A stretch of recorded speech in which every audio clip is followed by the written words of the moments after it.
嘛，冇鎂光燈喺度嘛。還人你又走，我冇想點，我知啊，你而家咁出名，梗係啦。我唔係出唔出名㗎，我同你冇，我同你不嬲冇兩句，我冇兩句。坦白講，我全屋企人投你票嘅。我知道。我話俾你聽。但係今日大是大非嘅問題。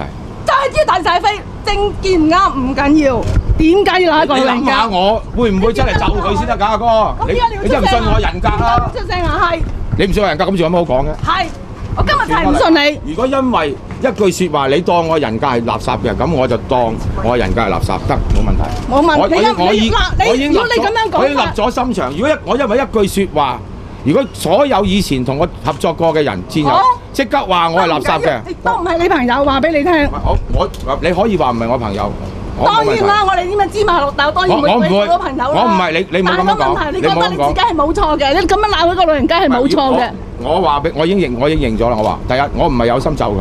唔係有心就可以咁樣講嘢，你都你睇住你點樣？我嗰日喺教協門口㗎，我一句聲都冇出過啊！佢話先話猶大咁點啊？使唔使道歉啊？你咪叫佢道歉啦！佢話劉先生要猶大使唔使道歉？咁你咪即係佢講就咁你就要鬧人哋 cancer 上路㗎啦，係咪啊？係咪？喂，入邊個人冇氣話講啊？佢嗰日都係講氣話啫嘛。咁你鬧人哋 cancer 上路㗎啦？喂，咁你哋講氣話就得？你覺得冇問題嘅？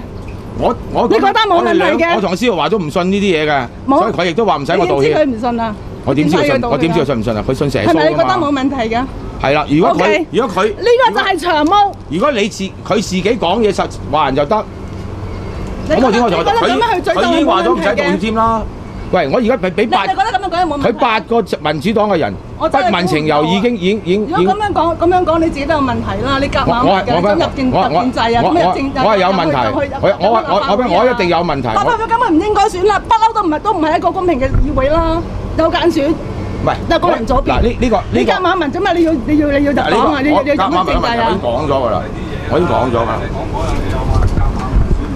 喂，真係唔可以咁樣講㗎！我同佢討論關你咩事啊？唔係，咁我喺度測，我發表我自己嘅問題啊！你唔好成日傻，你哋班人太惡啦！一啲反對聲音都唔得嘅。